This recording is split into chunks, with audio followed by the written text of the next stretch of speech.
2008-এর নির্বাচনটা ভুয়া একটা নির্বাচন, আগে সেট করা নির্বাচন, যে কে কতগুলো আসন পাবে ঠিক করে দিয়েছে। হুদা কমিশন ওয়াজ নট গুড। এর কাছে জনগণের উপর আস্থা রাখি, জনগণ ভোট দিলে yes will go to the parliament, কিন্তু জনগণের কাছে আস্থা রাখবেন না। আপনি একটি নতুন পদ্ধতি, কেউ কেউ বলেন যে proportionate representative or PR system. আচ্ছা বলেন তো ভাই, স্যার বলেছে যে অনেক কান্ট্রিতে আছে, আমি স্পষ্ট ওনাকে সামনে রেখে বলি, নেপাল খুব ভালো চলছে। নেপাল, দুইটা আরেকটা নাম বলি, ইসরায়েল নামে আরেকটা দেশ আছে, হ্যাঁ, ওটা কি ভালো চলছে?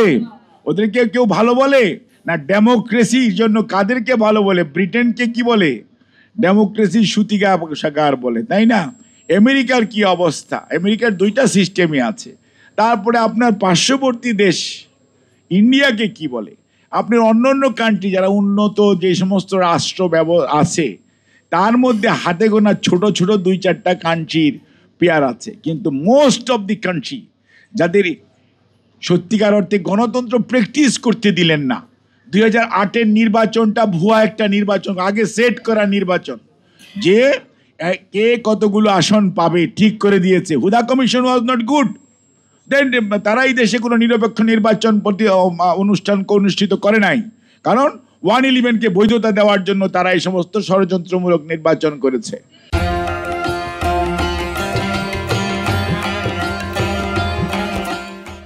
কাজে 14 এবং 18, 24 আর 8 সব এই 4টা নির্বাচন দিয়ে মানুষকে আপনি কত পিছিয়ে নিয়ে গেছেন। দেশের শাসন ব্যবস্থা কোন অবস্থায় চলে গেছে।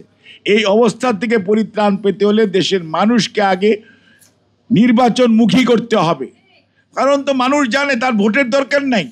এই মানুষকে নির্বাচনমুখী করা এবং নির্বাচন কেন্দ্রিক করা, নির্বাচনে জনগণের কাছে বিভিন্ন রাজনৈতিক দল তার কর্মসূচি নিয়ে যাবে। বাংলাদেশ জাতীয়তাবাদী দল এবং সমমনা রাজনৈতিক দল, যারা গণতন্ত্রকামী রাজনৈতিক দল, সবার কর্মসূচি হচ্ছে 31 দফা রাষ্ট্র বিনির্মাণের কর্মসূচি। এটি কিন্তু শুধু খালি বিএনপির একক কর্মসূচি নয়, এটা গণতন্ত্র পুনরুদ্ধারের জন্য যারা রাজনীতি মাঠে ছিলেন এবং স্বৈরাচারের বিরুদ্ধে গণতন্ত্রের জন্য লড়াই করেছেন, তাদের সম্মিলিত কর্মসূচির নাম 31 দফা। 31 দফা দিয়েছে। আপনারাও আরো কোনো আপনাদের বক্তব্য থাকলে সেটি নিয়ে মাঠে আসেন। আপনারা বলেন পিয়ার না হলে নির্বাচনে যাবেন। আপনি যে কথাটি বলেন, এই কথাটির ইমপ্লিকেশন চিন্তা করেছেন? আজকে যদি নির্বাচন প্রলম্বিত হয়, নির্বাচন যদি বিলম্বিত হয়, নির্বাচন যদি যথাসময়ে না হয়, তাহলে লাভ কাদের?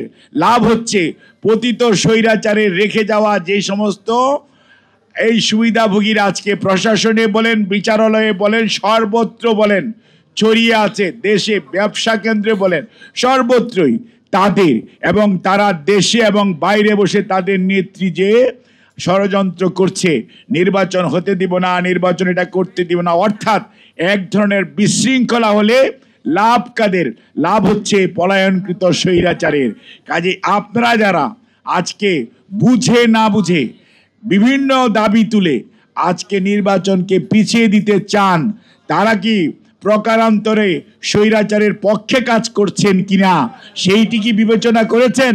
আজকে যদি স্বৈরাচারের পক্ষে কাজ করেন এবং আপনাদের কর্মসূচির কারণে যদি আজকে কোনো কারণে এই দেশের নির্বাচন হবে কি হবে না এটি নিয়ে মানুষের মধ্যে এক ধরনের আশঙ্কা জমে, তাহলে লাভবান হবে পলায়নকৃত স্বৈরাচার।